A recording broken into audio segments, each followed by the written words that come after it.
Humanist Perspective, presented by the New Orleans Secular Humanist Association, following our few principles of humanism. We're committed to the use of science and reason for understanding the universe and for solving human problems. We're skeptical of untested claims of knowledge, but we're open to new ideas. We are concerned with securing justice and fairness in society and in ending intolerance and discrimination. We are committed to the total separation of religion and government.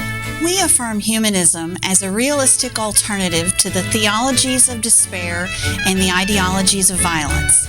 We reject the concept of an afterlife and believe in living a full and rewarding life here and now. We value and respect each individual's right to judge and lead their lives according to their own position, as long as it's respectful of other people living in a free society. We hope you enjoy today's program and others in the weeks to follow. Hello, and welcome to another episode of The Humanist Perspective. I'm Jim Dugan, temporarily sitting in for your regular host, Harry Greenberger. And today we have, as our guests, two representatives of the New Orleans Volunteer Orchestra we've talked about before on this program, very active and involved in the community here. My first guest is Chris Bergeron, and with him is Joseph Cieslak. They are both directors together of the New Orleans Volunteer Orchestra. Guys, maybe you can help us remember, we've talked about a little bit before in the program, what this orchestra is founded for, what it's about. So the New Orleans Volunteer Orchestra has exploded in size within the last 3 years. We're about a 50-piece volunteer orchestra here in the city of New Orleans, actually one of the largest in the region. And some exciting new news since last show is we actually started a volunteer choir. So not only is this group for instrumentalists, but also for singers. So that's pretty exciting.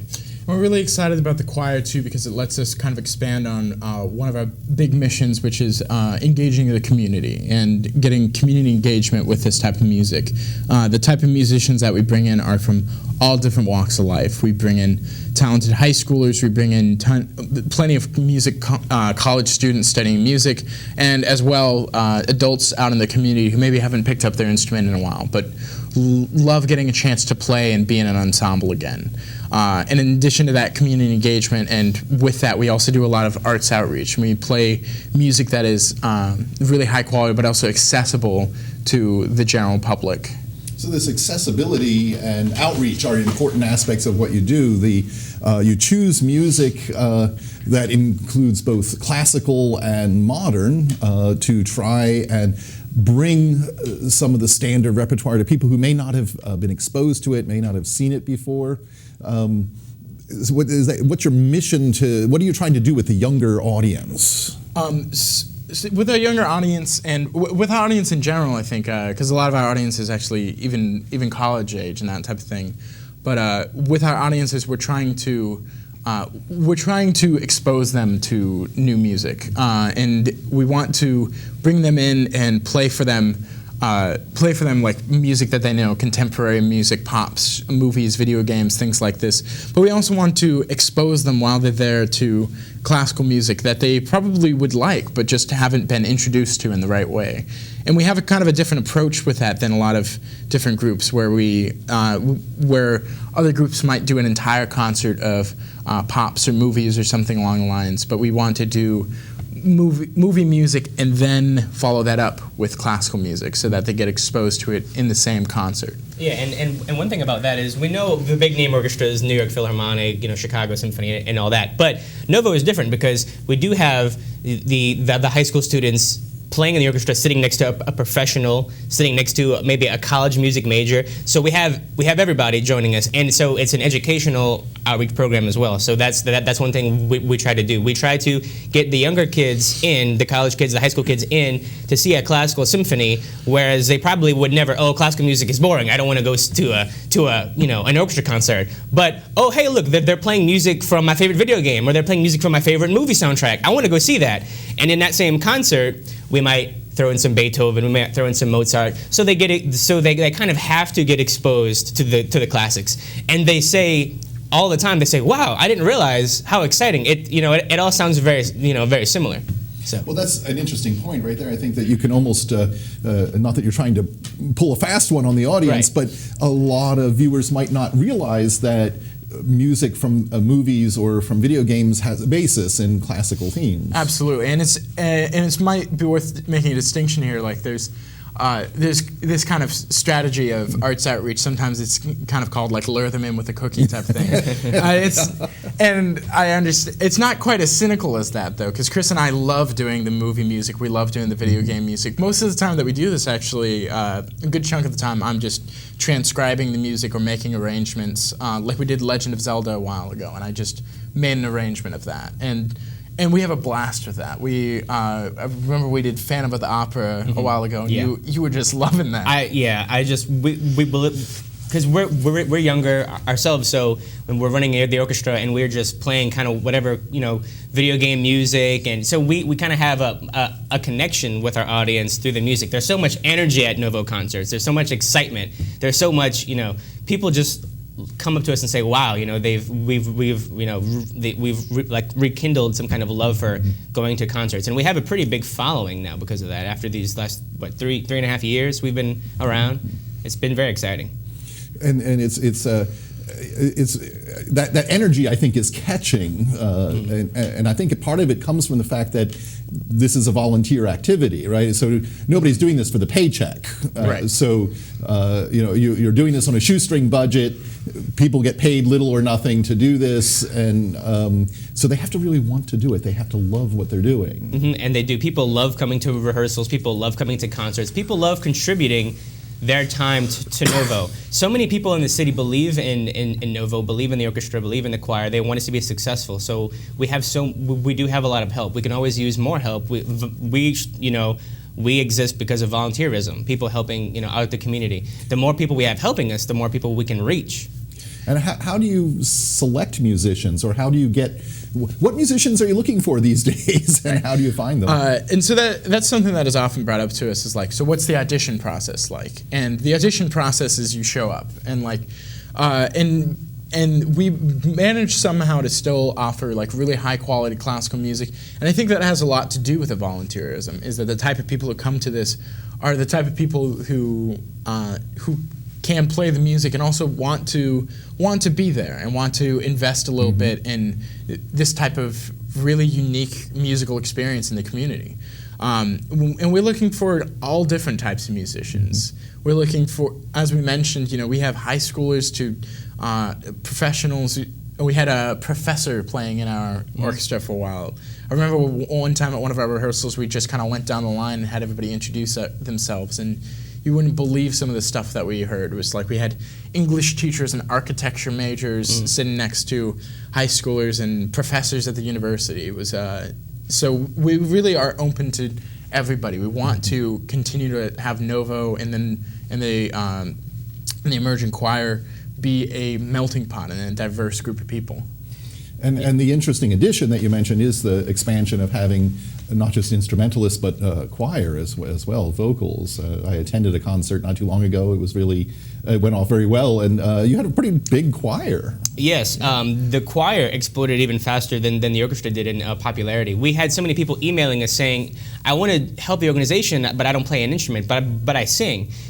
We take, again, just like Novo, we recruited in much of the same way, online, through Facebook, just calling friends, saying, "Hey, we're starting this choir. Do you want to sing? Do you know anybody?" Some people say, "I can't read music, but I like to sing in the shower, but I've always dreamed of singing in a choir." And we say, come on in. We teach the people how to read the music. We teach people about the music. That's something that Novo does that I don't think any other choir in the city does. We accept everybody, and we bring them. We hold a very high standard for our musicians, and we bring everyone up to that standard. And it helps because, again, that melting pot thing really comes into play, where these people who maybe only sang in the shower, there's a good chance they'll be, they might be sitting or standing next to a Loyola voice major, somebody who like really knows the instrument and knows how to sing, and so they pick up some things and they manage to and everybody manages to bring the level of musicianship up, and it's really exciting to see, especially with the choir, how much this is going to expand. And I think as someone who's sat in the audience, we don't see any of that, right? We see this finished product and aren't really aware of what's going on in the rehearsals and the amount of cross-education that's gone on between the performers. And of course, a major objective that you have is to try to provide performance opportunity for people who may not always get that, and this kind of cross-learning that people get from each other. Any particular gaps that you're looking for these days in musicians, performers? Well, we can always use French horns. Yeah, those are hard to play. Oh, yeah, they are. They're harder to find. I've honestly had like a few people in the past month or so where it's just like, yeah, I'd love to come in and play. I don't have an instrument though. I'm like, yeah. If only we had like some French horns in the corner or something. And now since we are starting something new, we are our budget is expanding for things like that. We are looking to purchase our own percussion equipment, for example, instead of having to borrow universities' percussion equipment, our own music stands. So we're always looking for people to help with fundraising. We're always looking for businesses to help sponsor us, and of course we help get the word out for their business at concerts, on the program, stuff like that. So we're always looking to expand. We want as many community partners as we can get. So they help us get our word out. We help them get their business out there. So we're very open. We're very friendly orchestra. We're very laid back, but we still hold that amazing high standard of performance. So it's probably a good time to mention a little bit about budgeting, because you really operate on very little because it is a volunteer operation. Right. And of course everything has expenses, and you take some donations and you have some business sponsors, which are very, very important. Lately you've also, you're beginning at least to do some private engagements of some type. Can you tell us a little bit about that? Right. Well, the New Orleans Volunteer Orchestra is a 501c3 nonprofit, so we do accept donations to help us, keep our lights on. We do have some private events that we do to help our budget and to kind of pay for other events that we do for free as far as our educational outreach. We want to plan some youth concerts. We want kids to be more involved in seeing a classical symphony for free, of course, because all of our concerts admission is completely free. So people just come, they show up. We will be selling, we do sell concessions, we do sell merchandise. So there are many ways to support Novo. And the best way is to just really go to the website and contact us, send us an email, and we can get you, the information you need. And I do see on our screen that the website is displayed there, so people can go to that, both to become a musician as well as to help support the organization if they wish. Right. And we will be happy to direct you in the right, direct your efforts in the right way. We are enthusiastic to be working with people who are enthusiastic about a mission, because we're really passionate about what Novo is doing and stands for in this community, and we're really happy to see that other people have been as well. And I know that this is the summertime, of course. Typically for orchestras, this is a relatively quiet time, and you have to be thinking now about the upcoming repertoire. I know you don't have that planned out for the coming season. How do you pick that stuff, though? What do you look at? Do other people bring it to you? Do you just play video games and see what you like? A lot of people ask us. A lot of people do ask us that question, and honestly, we try to run Novo a lot like a democracy. I mean, we have a lot of input from musicians, like, what would you guys like to play? I mean, they're the ones playing the music, so we want them to be happy and to be excited. We want them to come, want to come to rehearsals and want to be a part of Novo. So we want to play music that they want to play. So that's why we might do movie soundtracks, we might do all that, but we just usually ask. People can email us and say, hey, check this out, and then we have board meetings where we will vote on music, we'll decide music there, and at the beginning of the season we'll have everything ready, we'll give it out, and we'll start rehearsals. So it's pretty much how the process goes. Yeah, and there's a lot of consideration, especially between Chris and I and the board, was just like finding the music that's right for the orchestra too, or right for the choir, and finding music that kind of lies in that sweet spot between difficulty and accessibility for the audience too, because we want to play things that the audience is somewhat familiar with, and then maybe something that I'm not so familiar with. So trying to find the balance there is something that we've been trying to do and experimenting with for the last few years, and we've gotten decent at. So yeah, the one thing that we are particularly good at is like exciting programming. We love to excite our audience. We do things on stage that have probably never been seen before. I know that one time we had a projector and we had a big screen and we played Super Smash Brothers, the video game. We had audience members playing the game while we played the music for what was happening on the screen, and that just people still talk about that. That was a huge concert, and we like to do things like that. We just sit down, me and Joseph, and say, what's the next crazy thing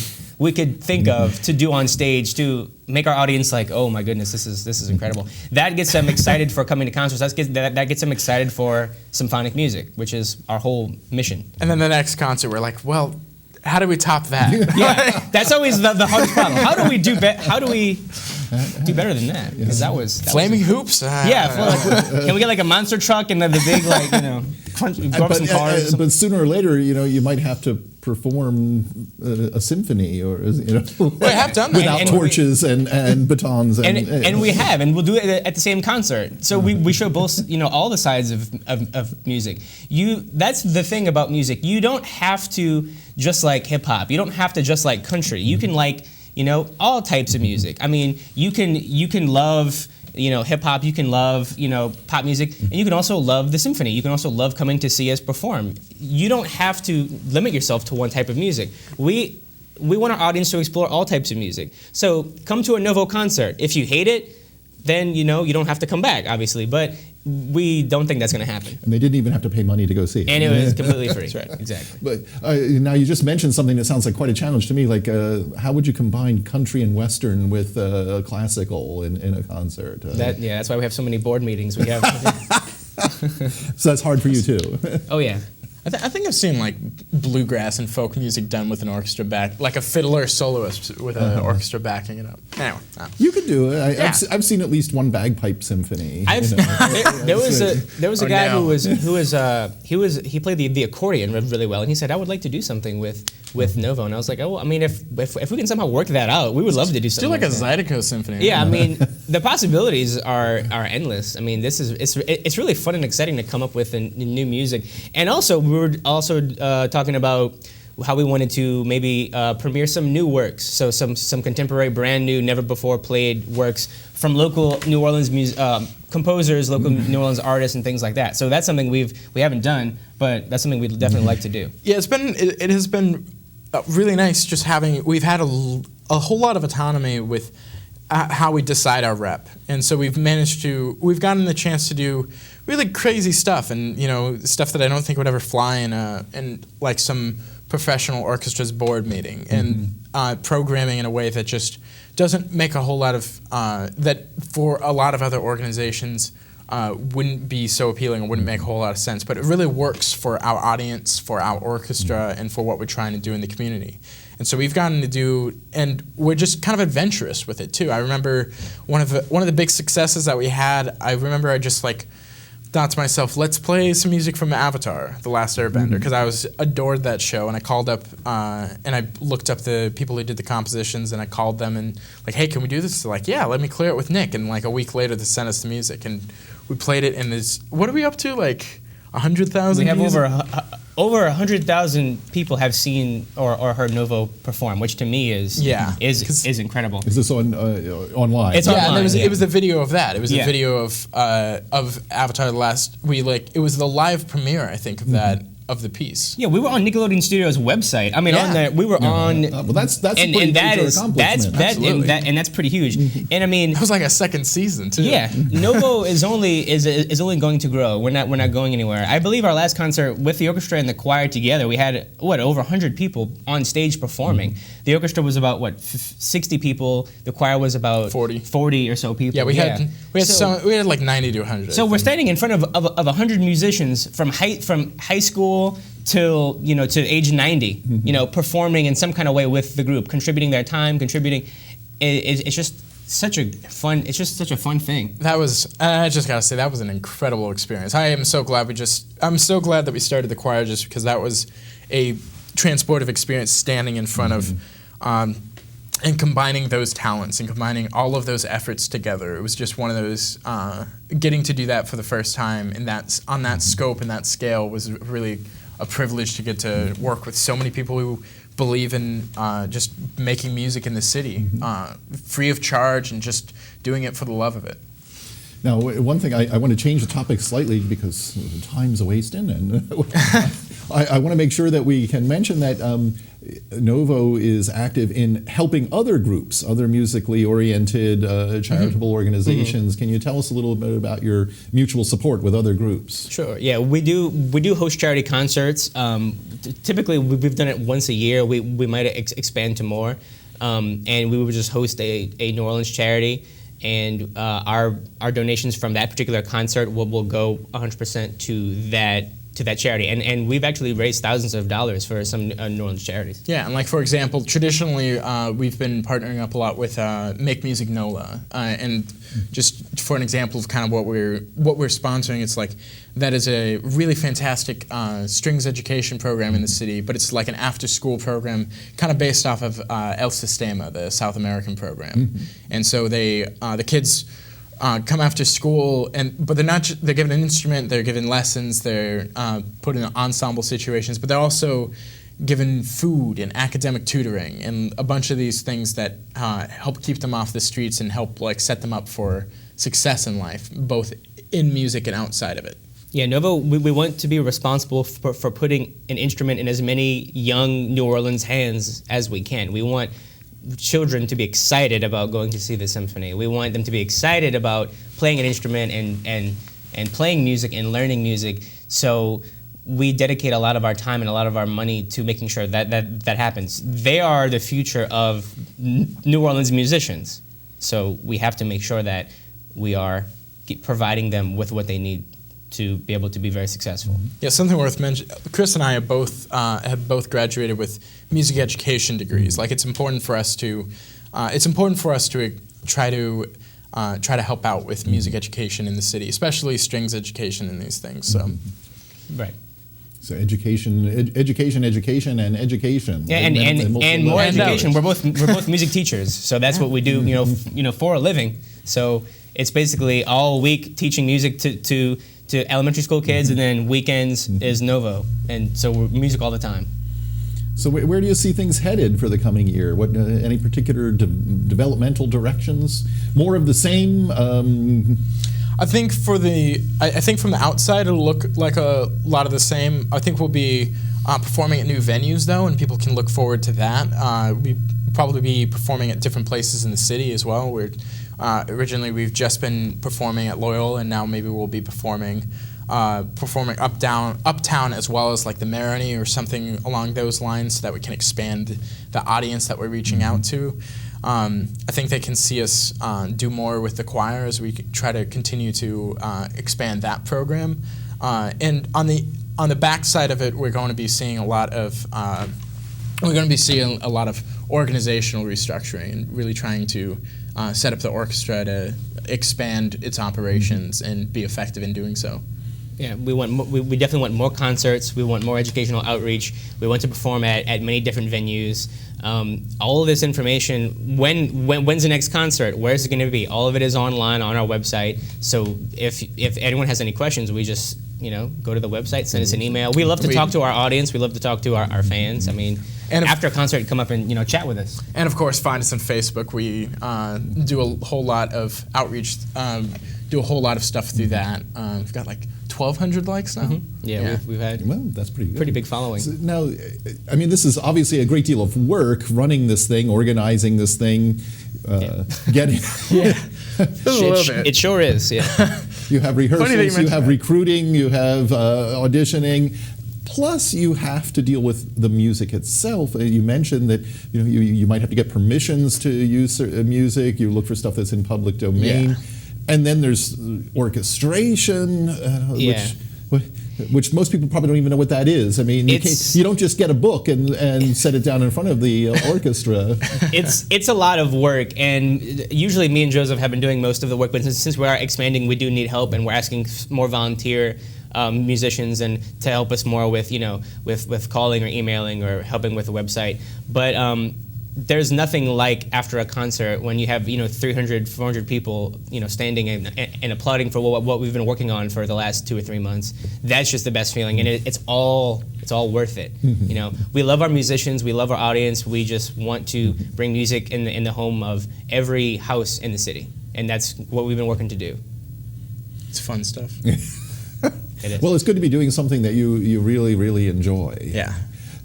Sometimes I hear some music and think, oh, that would be a good one for Novo to play. Send us an email. Yeah, we get a lot of those. I know some of it's hard to get, though.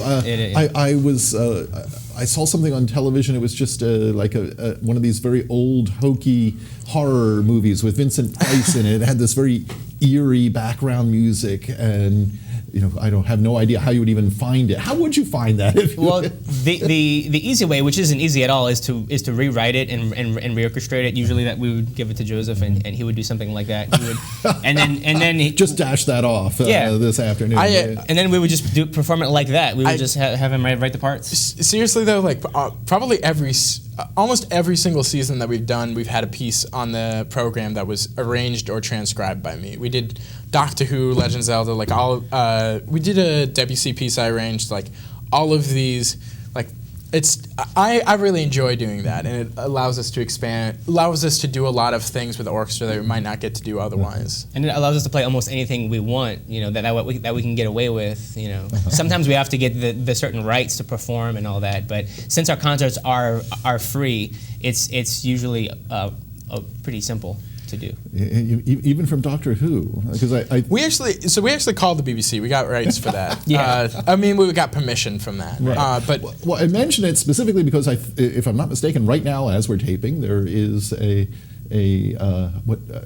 Time Fest. I'm not sure what it's called. There's a Doctor Who festival going on in New Orleans this weekend. Wow. Oh man, I better break out my 11 outfit.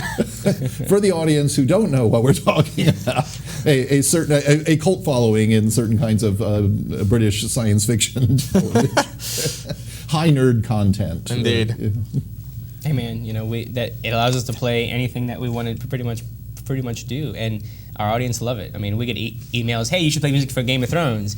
I would love to see you guys play music from whatever new video game. And we do try to keep it current. If there's a new movie coming out, like for example, when the new Hobbit movie came out, we played the music for the last movie to kind of like hype it up a little bit. We did Super Smash when we did that Super Smash Brothers. That actually was coincided with the new Super Smash Brothers game coming out. Mm-hmm. We were a game behind, but it still made sense and it was relevant with the time. Mm-hmm. And now with the choir, we can do so much more stuff because we can have the choir and the orchestra performing together, and we can have, it adds so many layers and layers and layers of sounds we can create. Yeah, it was funny. I mean, like when we got the choir together, that first concert we actually revived a piece that we did for Super Smash Brothers because when we did that, we didn't have. The original had a choir in it, and we just kind of arranged it out for like a woodwind choir at that point. But to have the actual choir singing it added so much to the experience. Well, thank you so much for your participation, Chris and Joseph. It's been a very interesting discussion, and I thank our audience for watching one more time The Humanist Perspective, and we look forward to the next time.